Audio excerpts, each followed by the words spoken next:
Welcome to my show. A guest here. His name is Jay LaGuardia. Mr. Jay, how are you doing, sir? I'm doing very well, Timmy. Thank you very much. How are you today? I'm fine. Thank you very much, Mr. J. And I'm so glad to have you on my show. Thank you so much, Mr. J, for the opportunity. Firstly, you are an entrepreneur. You are also a health and mindset expert. Can you please, Mr. J, discuss more about yourself and how you are doing currently now, Mr. J? Well, I've been an entrepreneur for about 35 years. I started in business after getting out of college, and I struggled significantly. My wife was my business partner. Um, Shortly after school, we bought a business, a seven-figure business, and as a healthcare provider, I didn't understand and know business. So we struggled significantly to the point where, we were at risk of losing it all, losing the business, going bankrupt, our marriage, everything was at risk. And I had to set aside my ego and reach out and ask for help. And I hired a coach, a mentor who was a lifesaver, saved our business, saved our marriage. And in life, there are those seminal moments where you have an opportunity to take it in an entirely different direction. And I remember having a introductory call with him. He said, "Tell me what's going on in your life and what you're in your business." And so I explained to him everything that was going on outside myself, with my employees, with processes, with my relation, everything. It was about 5 minutes. It was a very cathartic experience. And it felt good because I was able to get everything off my chest. And he said to me, in fact, he didn't say anything. It was completely blank. I thought perhaps maybe he hung up. I bored him and I said, "Are you still there?" And he goes, "Yes." He said, "I know exactly what's wrong." And I'm thinking to myself, fantastic. Someone's going to finally tell me what I need to do to turn my business around. And he said words to me that changed my life. He said, "Jay, your life and your business are waiting for a leader to show up, and it's not you." And that was the first moment in my life in which someone held me accountable for the actions, decisions, thoughts, and behaviors that I have made. And it was the first time I really had to look in the mirror and say to myself, everything that exists in my life is due to me. And I have to stop blaming others for the reason that things weren't going right. So that was the first step, taking responsibility and becoming self-aware. And then I started to study and learn this thing called leadership and mindset and personal growth, and of course, business. And like I said, everything since then, not that it's been always rosy, but it's given me the foundational and tools to understand what success looks like, how to achieve it, how to create it in my own headspace first, and then how to effectuate it into strategy, into all the businesses that I own, and coach other people how to do the same. That's what I'm passionate about doing.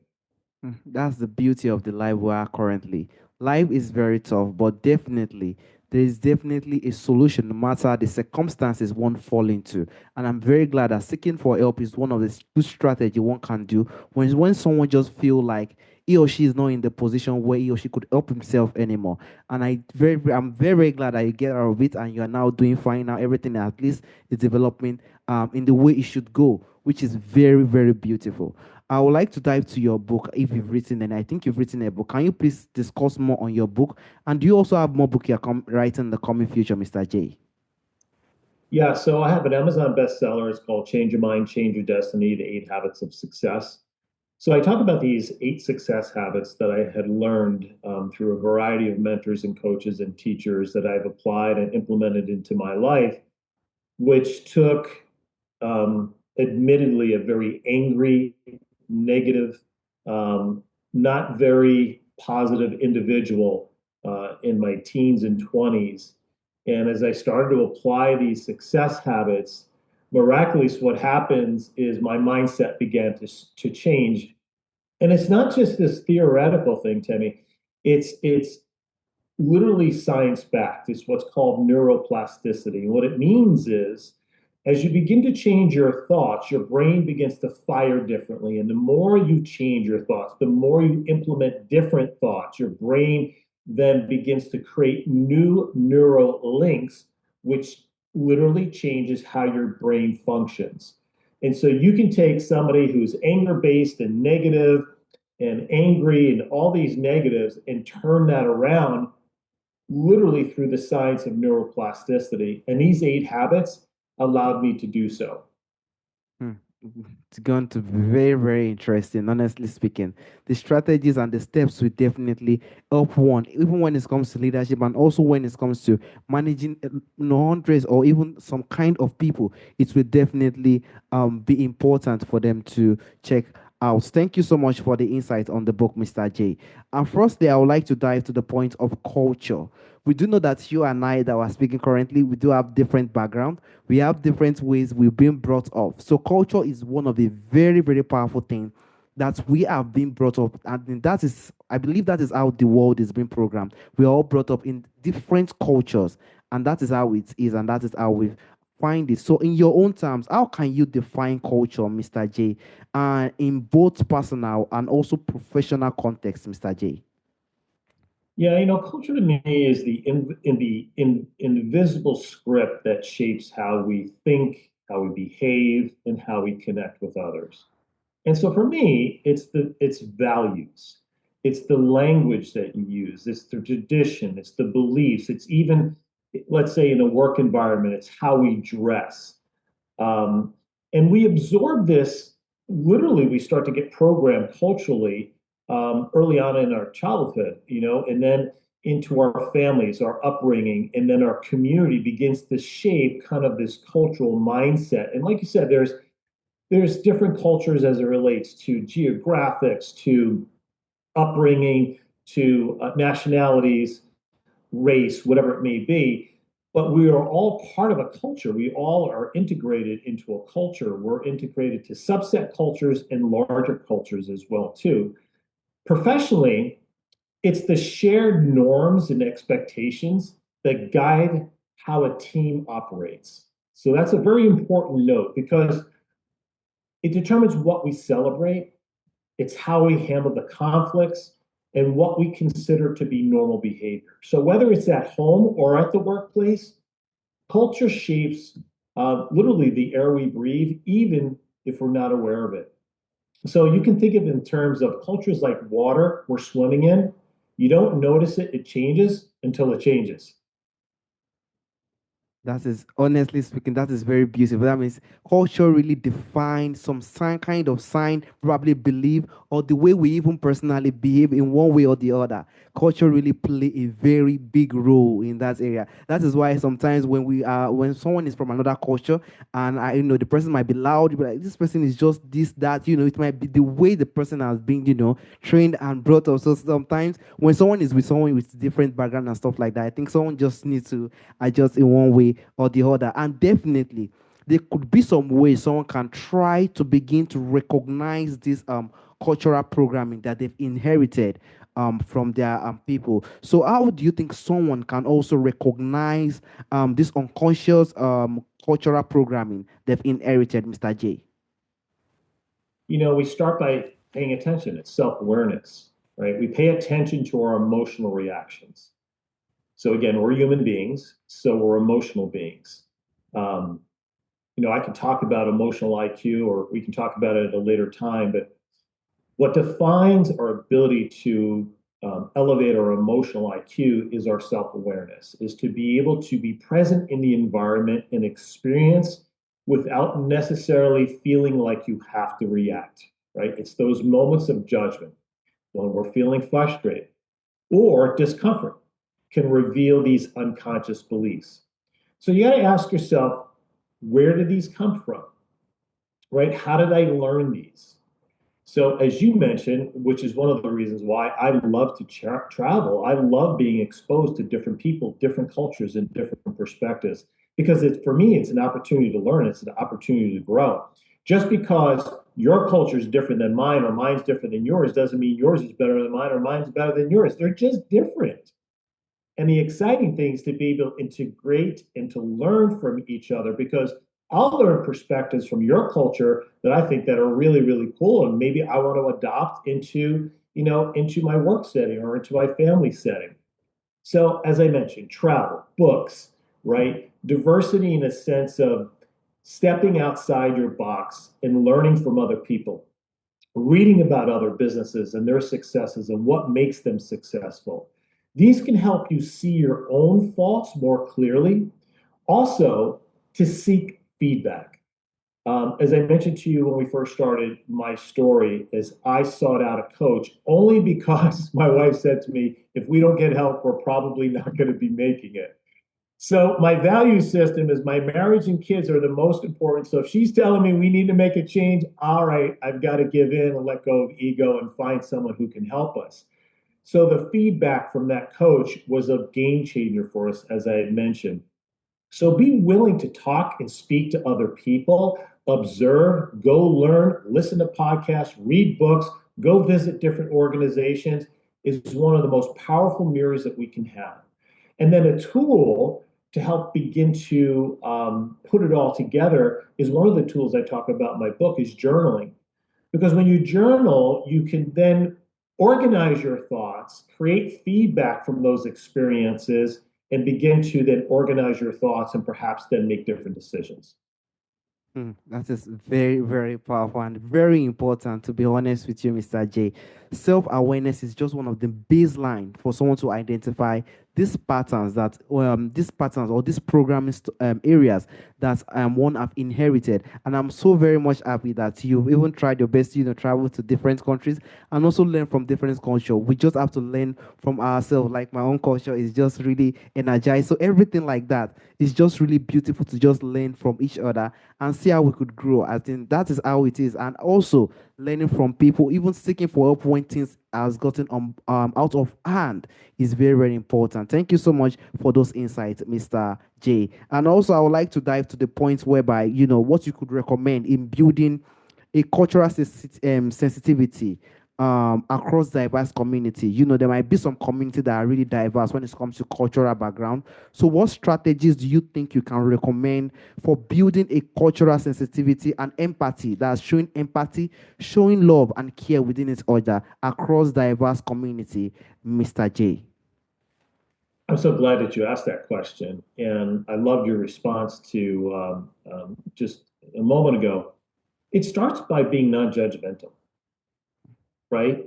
Just because someone looks different, acts different, or does things different is not reason for judgment. It's a blessing to observe and to learn, right? So the key, Timmy, is to start with a mindset of curiosity.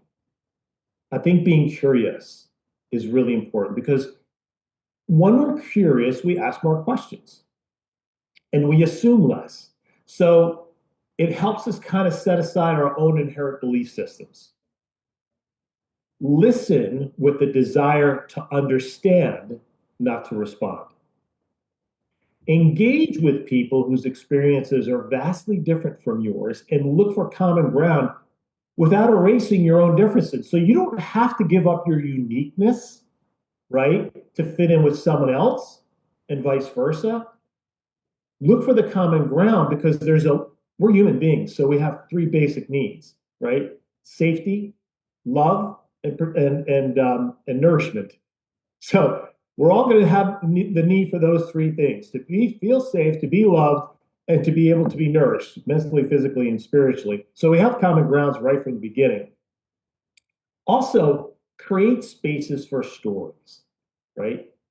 Data or information can be influential in helping people come to decisions. However, stories connect emotionally.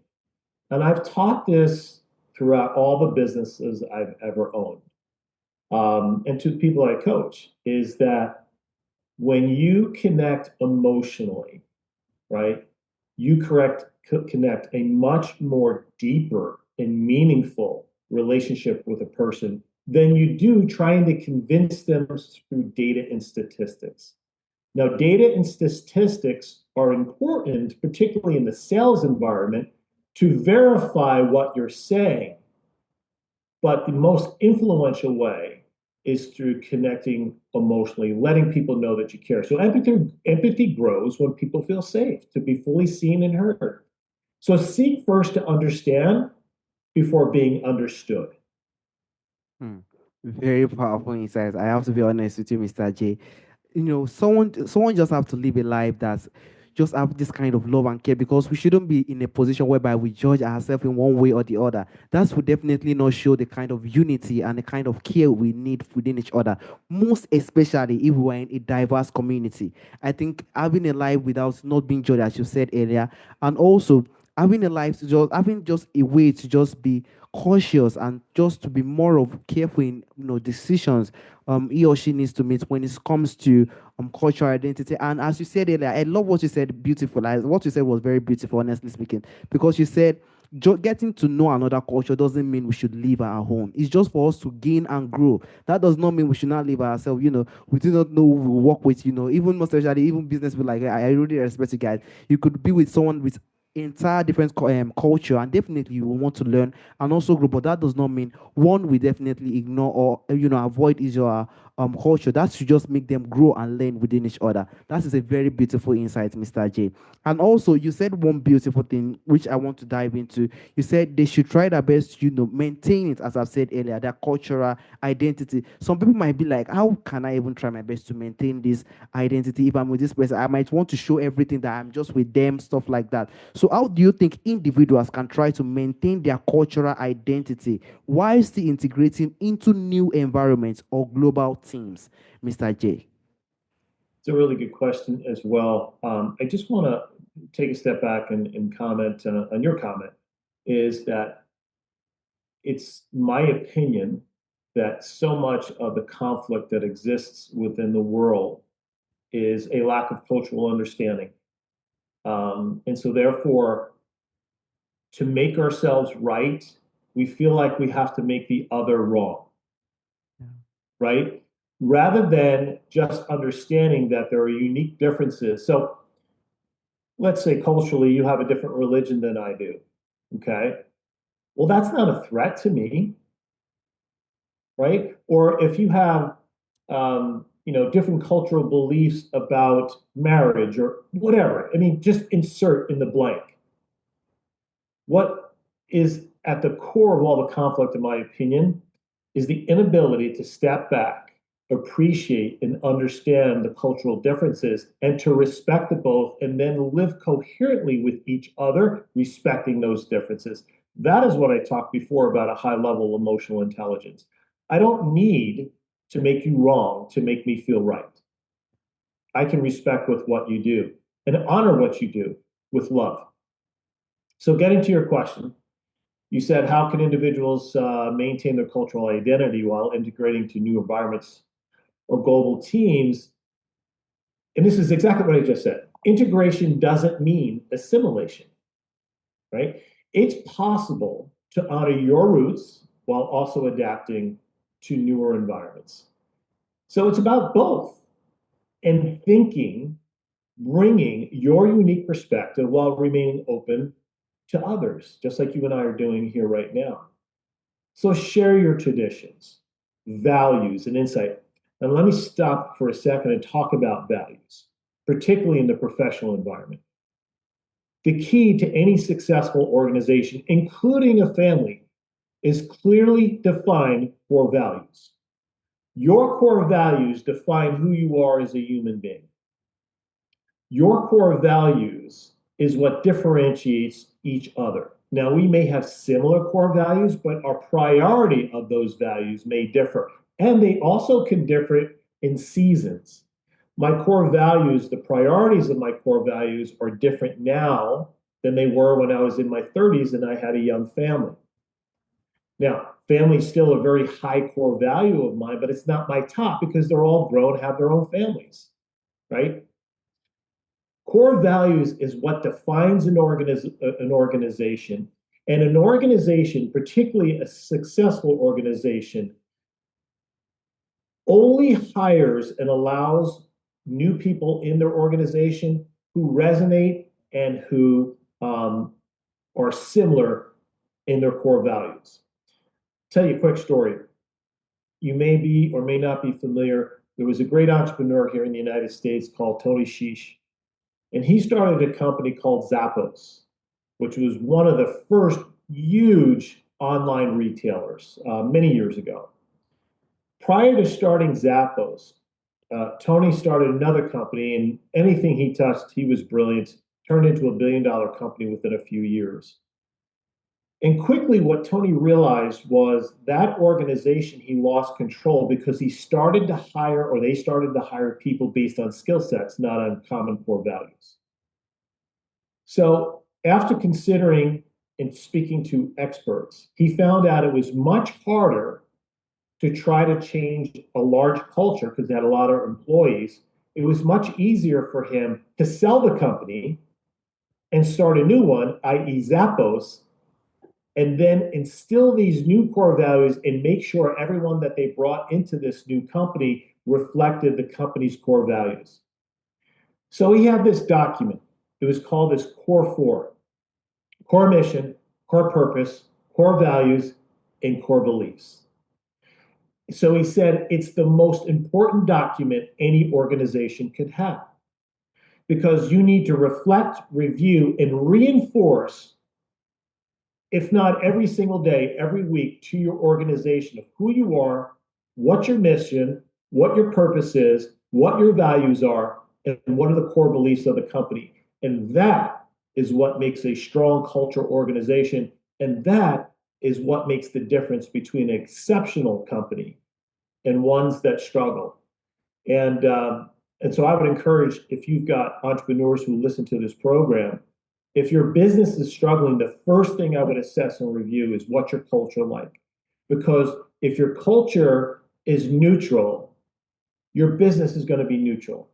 Because a thriving culture leads to thriving success. A toxic culture is a culture that's in decay, and so will the business. And so often when people come to me and say, hey, I want to learn how to do X, Y, A, B, C, which is great, I can help them teach that or teach that to them. I want to know, what is the culture of your organization? And so once we determine that, if it's a strong culture, implementing strategy is easy. Success is inevitable. If it's a weak culture, we've got to deal with that first as we're working on the strategies. So I encourage sharing your culture in many, many ways, right? Doing so in storytelling, using your four core principles.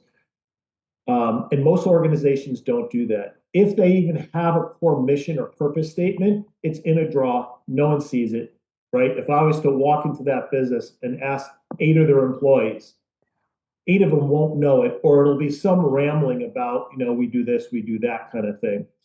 So it's such a big, big component to success personally and professionally. Mm.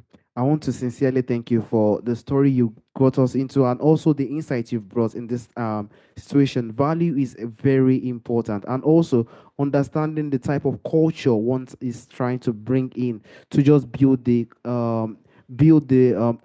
during entrepreneurship, build the business or the areas is very also important. And I also love what you said when you said, if the culture is neutral, then definitely the business too is going to be neutral. So someone have to just try to check all those areas.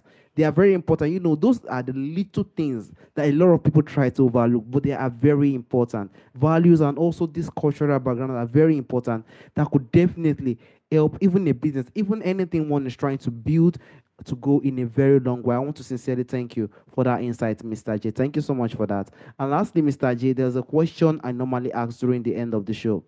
From the forefathers, from the ancestors, there are a lot of things that do exist during our ancestral time that is missing in our time today. If there is anyone or anything you would like to bring back to our time today, what do you think that thing would be, Mr. J? Well, the first word that comes into my head would be mutual respect. So if I respect you, right, um, I can't hate you. If I respect you, then I honor you, right? I give you grace, right? If I respect you, I love you as a fellow human being. And if we can do that, you're going to solve 90% of the world's problems. It's not that hard. It's just a want to and a level of civility that we've lost. And so we can easily recapture it, but it's got to be a global phenomenon. And shows like yours and the things that we're doing, I believe, are part of that process. And so I'm really grateful to be on here and be able to share that with you. And perhaps, it's going out to people all around the world. And so I'm excited to be able to share that. Just respect your fellow person, love on them, know that they struggle like you do, and give grace when grace is needed. Definitely. I definitely have to thank you for that beautiful insight. Honestly speaking, if every single person can just respect each other in this life that way, I think this life is going to be more of likable and more of normalized. A lot of things, as you said there, that's why I like what you said earlier. A lot of issues that we're seeing is because we do not understand the background or the culture. A lot of things are happening due to probably lack of respect and also less understanding when it comes to background of the other person or the culture where that person came from. The way they understand it is the way the other is not the way the other one understand. That is why respect is very important. If I respect you and you respect me, then definitely things can work through. We will sit down, we will have the communication with the respect we have within each other, and things will go flat, things will get better, things will be improved, and every single person will win. And that is the benefit of respect, and that is one of the best things we definitely need in our time today. This time that we are is not easy. We have a lot of people. Which I do sometimes I used to look at how would next 10, 15, 25 years be. I have to be honest with you because it's really tough. I think technology has done a lot of good and a lot of other side too, but we definitely just hope it does more better in the coming future. Honestly speaking, we just hope for the best. I also want to use this opportunity to thank you for the time and the opportunity for showing this kind of love, respect, and also empathy to speak to me and the audience. It meant a lot to me. Thank you so much, Mr. J. It's been a pleasure. I really appreciate you giving me the opportunity. All right, Mr. J. Have a wonderful day, sir. Bye bye. Bye bye now.